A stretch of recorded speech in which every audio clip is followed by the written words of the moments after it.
5월 23일입니다. 화요일입니다. 새벽 예배 나오신 우리 성도님들을 환영합니다. 우리 공동기도 제목으로 기도하시겠습니다. 소리 내어서 기도하시기 바랍니다. 홍석화 집사의 암을 치료해 주십시오. 배옥준 집사의 뇌졸중을 치료해 주십시오.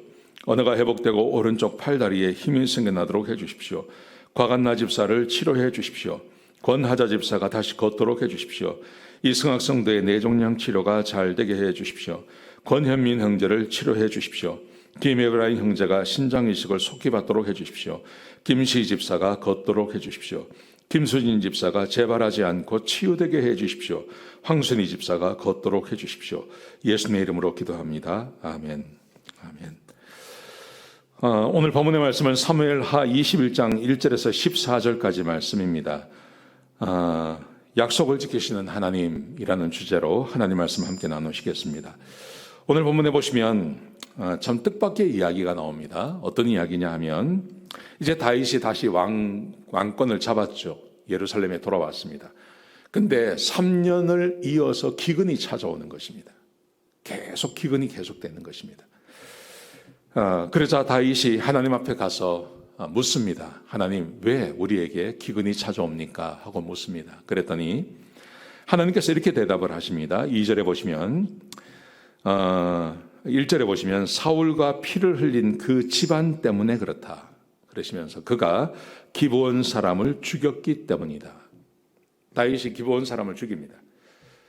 다윗이 기브온 사람을 죽이는데 다윗이 기브온 사람을 죽인 것 때문에 하나님께서 지금 이 땅에 기근을 내리신다고 말씀하십니다. 적어도 한 40년, 35년 정도 지난 이야기입니다. 30년 이상 지나서 다윗이 왕으로, 사울이 왕으로 있을 때, 40년 전이죠. 그때 사울이 기브온 사람을 죽였는데 그 사건 때문에 하나님께서 3년 연속해서 지금 기근을 내리고 계시다는 것입니다. 이게 무슨 이야기냐면요. 기브온 사람들은 2절에 보시면 그런 말씀이 있습니다. 기브온 사람들은 이스라엘 백성들과 언약을 맺었습니다. 이 언약을 언제 맺은 거냐 하면 여호수아 때 맺은 겁니다. 여호수아 때 이 이스라엘 사람들이 가나안을 정복해 들어오니까 이 기브온 사람들이 겁이 났습니다. 그래서 마치 자기들은 굉장히 멀리 있는 것처럼 그 여호수아 9장에 그 이야기가 나옵니다. 굉장히 멀리 있는 것처럼 옷을 다 떨어뜨리고 물도 떨어지고 빵에는 곰팡이가 피게 하고 그래서 찾아오지 않습니까? 찾아와서 언약을 맺습니다. 서로 공격하지 않기로. 근데 알고 보니까 이 기브온 사람들이 바로 자기들이 있는 가나안 땅 안에 살고 있는 거예요. 그래서 그때부터 언약을 맺고 이 기브온 사람들을 종처럼 부렸습니다. 근데 이 사람들을 사울이 죽인 거예요. 해친 거예요. 하나님께서 이걸 기억하시는 겁니다. 참 놀라운 일입니다. 하나님의 백성이 이스라엘 백성과 이 기브온 사람과 언약을 맺은 것을 하나님께서 기억하고 계셨다가 사울이 이 언약을 깨버립니다. 그리고 사울이 이 기브온 사람들을 죽였습니다. 그러자 하나님께서 이것에 대한 징계를 지금 이 다윗의 시대에 내리는 것입니다. 수십 년이 지나서요. 이게 어떤 의미를 갖는 것인지 우리는 생각해 봐야 됩니다. 하나님은 언약을 반드시 지키는 분이라는 겁니다. 하나님은 언약을 반드시 지키시고 하나님과 맺은 언약은 깨어지지 않는다는 겁니다. 반드시 하나님께서 기억하시고 그 일을 행하신다는 것이죠. 사랑하시는 성도 여러분, 우리 성경은 약속의 책이죠. 하나님과 우리 사이에 약속을 맺습니다. 그러면 그 약속은 깨어지지 않습니다. 약속은 반드시 지켜집니다. 예수님께서 이 땅에 오셔서 우리를 위해서 십자가에 못 박혀 죽으시고 그를 믿는 자는 구원을 얻으리라고 말씀하셨습니다. 그대로 되어지는 겁니다. 우리가 예수님을 믿으면 구원받게 되는 것입니다. 그리고 구원받은 우리들이 하나님의 말씀을 따라 살면 하나님이 우리 안에 거하시고 주의 말씀이 우리 안에 거하셔서 우리가 언약대로 하나님의 말씀을 따라 살면 주께서 우리의 약속하신 대로 우리의 기도에 응답하시며 우리의 삶에 부족함이 없도록 채워주시는 분이 하나님이십니다. 하나님의 언약은 한 번도 깨어진 적이 없습니다. 사람이 자꾸 잊어버리는 것뿐입니다.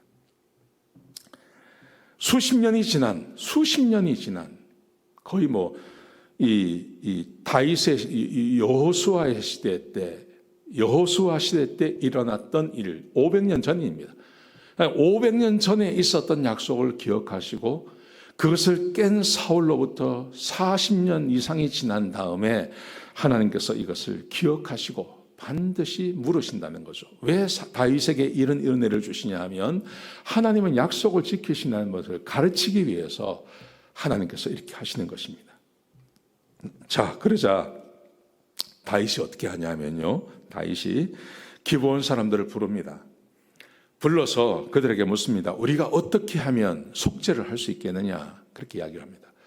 기브온 사람들이 말하기를 사울과 우리와의 문제는 돈으로 해결될 문제가 아닙니다. 그러면서 사람을 죽이는 것은 당신 권한에 있고 우리 권한에 없습니다. 그래서 우리는 하지 않는 겁니다. 그러자 다윗이 그 사람들에게 너희가 말하는 대로 내가 행할 거라고 이야기합니다. 그래서 몇 명을 내어주면 좋겠느냐 그랬더니 사울 집안에 7명을 달라고 합니다. 그래서 다윗이 오늘 본문 7절과 8절 말씀해 보시면 사울의 두 아들 알모니와 무비보셋, 무비보셋이라는 말이 또 나오는데요. 요나단의 아들 무비보셋이 아니라 사울의 아들 무비보셋이 아마 살아 있었던 것 같습니다. 두 사람하고 그다음에 사울의 딸 메랍에게서 난 5명의 아들, 사울의 외손자들이죠. 이 5명을 내어줍니다. 그래서 총 7명을 내어주는 거죠. 이 7명을 기브온 사람들이 목매달아서 죽입니다. 하나님의 약속이 얼마나 중요하게 일어나고 있는지를 그에게 가르쳐주고 있는 것입니다. 사랑하는 성도 여러분, 우리는 두려워할 필요는 없습니다. 두려워할 필요는 없고요. 하나님께서 우리와 맺은 언약은 굉장히 좋은 것입니다. 우리를 살려내는 것입니다. 너희가 내 안에 거하고 내 말이 너희 안에 거하면 무엇이든지 원하는 대로 구하라. 그리하면 이루리라. 얼마나 좋은 것입니까? 우리가 하나님을 사랑하고 주의 말씀 안에 거하면 하나님께서 우리 안에 거하시며 우리의 기도에 응답해 주시겠다고 약속하시는 것입니다. 얼마나 귀한 것입니까? 여러분 이 말씀 꼭 기억하시면서 성경에 나오는 그 약속을 지켜내시는 하나님을 사랑하시고 이웃을 사랑하시는 그런 귀한 삶 사시기를 주의 이름으로 축복합니다. 기도하시겠습니다. 아버지 하나님, 오늘 귀한 말씀 주시니 감사합니다. 하나님이 언약을 얼마나 중요하게 생각하는지 알았습니다. 하나님, 우리도 언약을 지키며 하나님과 맺은 그 약속을 기억하며 살아가는 그런 주의 백성들이 되게 축복하여 주옵소서. 주님 감사합니다. 예수님의 귀하신 이름으로 기도드렸습니다. 아멘.